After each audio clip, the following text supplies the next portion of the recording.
pas rien. Maman. On fait moins le malin quand on est derrière. Gloire à Dieu. Mais bon, si aujourd'hui on est là, c'est par la grâce de Dieu. Je ne m'appuie pas sur mes forces à moi, mais c'est par la force du Seigneur. C'est le Seigneur qui me fortifie. Je voudrais qu'on se lève ensemble, les frères, et puis qu'on prie le Seigneur.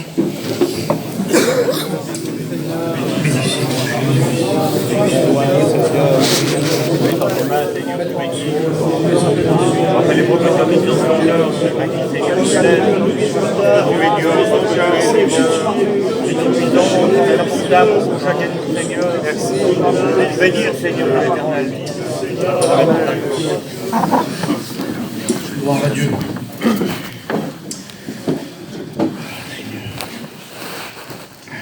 Je peux parler des petites feuilles, moi. Gloire à Dieu. Alors j'ai mis, moi, on va dire le thème de mon message, c'est l'épée. L'épée qui est la parole de Dieu. Une arme que Dieu nous a laissée.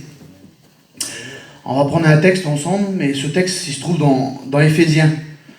Et vous le connaissez, c'est Éphésiens 6, 17. Et il dit, prenez aussi le casque du salut. Et le texte continue, il dit, et l'épée de l'esprit qui est la parole de Dieu.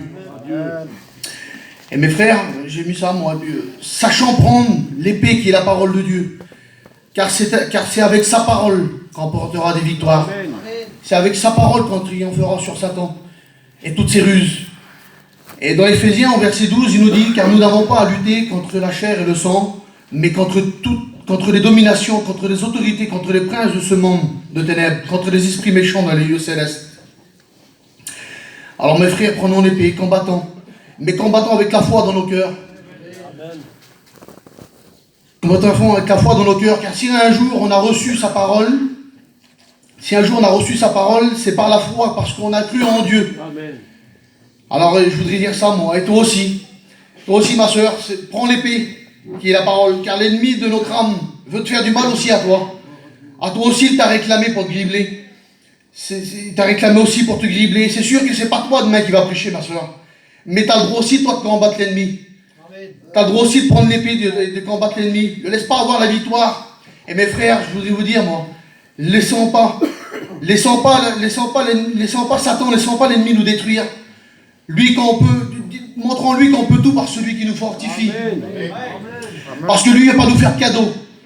Croyez-moi que le doute, le découragement, la crainte, la peur, le trouble, il veut semer tout ça dans les cœurs, dans les foyers. Et puis, je suis sûr même qu'il l'a déjà commencé. Alors combattons, prenons la parole, puisons la force dans la parole de Dieu, et puis combattons-le.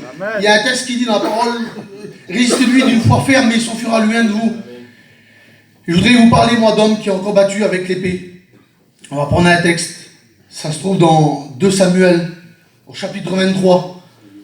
Et le passage nous dit que c'est les vaillants hommes de David. Et au verset 10, on voit que cet homme, le vaillant homme de David, il se leva et frappa les Philistins jusqu'à ce que sa main soit élacée et qu'elle reste attachée à son épée.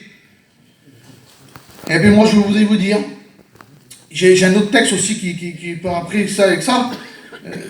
Mes frères, soyez comme cet homme, combattons notre ennemi jusqu'à ce que notre main soit élacée, qu'elle reste attachée à l'épée, à sa parole. Et dans Josué 1:8, il nous dit que ce livre de la loi ne sera une pointe de ta bouche, médite-le jour et nuit, afin que tu agisses, afin pour agir fidèlement selon tout ce qui est écrit, car c'est alors que tu auras du succès dans tes entreprises. Si on le médite et qu'on la met en pratique, cette parole, alors l'épée, elle sera attachée à notre main, et sa parole sera gravée dans notre cœur. Et puis je voudrais prendre le passage de Timothée, mon frère, il l'a dit, et puis je pense que tout concourt au bien de ceux qui aiment Dieu. Si le frère il en a parlé, c'est parce que le Seigneur veut parler ainsi.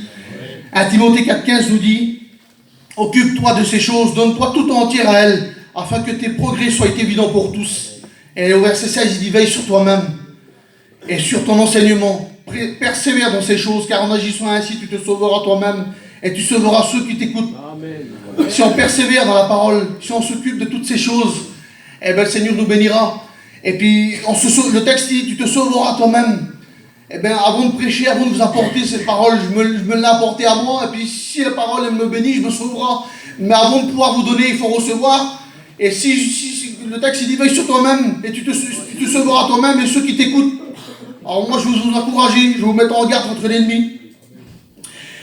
Et je voudrais encore vous montrer un homme dans Juge, On va prendre ensemble. Dans Juge 3:12, excusez-moi. L'histoire nous dit que Éhud, c'était un homme qui est dans Juge, il s'appelle Éhud. Et l'histoire nous dit que Éhud, il était gaucher. Il ne se servait pas de sa main droite. Et un frère, une fois, nous a apporté une pensée sur cet homme. Il nous disait que la gauche nous représentait la faiblesse et la droite la force. Et Éhud, lui, son épée était du côté droit. Alors lui, dans la faiblesse, il prend sa force dans la parole, du côté droit. Et il y a un texte qui dit, Ésaïe 41:10, « Je te fortifie, je viens à ton secours, je te soutiens de ma droite triomphante. » À combien qu'on a besoin d'être fortifié, d'être soutenu par sa puissance. Appuyons-nous pas sur nos forces, mais sur la puissance de Dieu. Au verset 20, on continue la lecture, et au verset 20, Éhud aborda le roi, lui dit, « J'ai une parole de Dieu pour toi. » Alors moi, ce matin, je voudrais te le dire, j'ai une parole de Dieu pour toi. Et au psaume 121, au verset 4, il nous dit qu'il ne sommeille ni ne dort celui qui te garde. Et moi, ce matin, à Satan aussi, je voudrais lui dire, j'ai une parole de Dieu pour toi, parce qu'il ne sommeille ni ne dort celui qui me garde. Amen. Si je suis dans la main de Dieu, personne ne pourra me ravir, je ne craindrai rien. Tant que Dieu sera le premier dans ma vie, il ne pourra rien contre moi. Parce que c'est Dieu qui me fortifie, c'est lui qui m'encourage chaque jour et renouvelle ses bontés dans ma vie chaque jour. Amen. Dieu soit béni, Seigneur Jésus. On voit que Éhud avança sa main. Avança sa main à gauche et tira son épée du côté droit pour tuer le roi. Dans notre faiblesse, saisissons la parole de Dieu. Alors nous serons forts plus que vainqueurs pour terrasser des rois, des géants dans nos vies, pour terrasser des Goliaths. Et l'ennemi de notre âme ne pourra pas nous atteindre. Et puis là, pour moi, c'est l'exemple parfait. Jésus, la parole vivante, nous a laissé l'exemple. On va prendre Matthieu 4 ensemble. Et on voit dans Matthieu 4, quand on fait la lecture, on voit que le tentateur, il s'approcha de Jésus.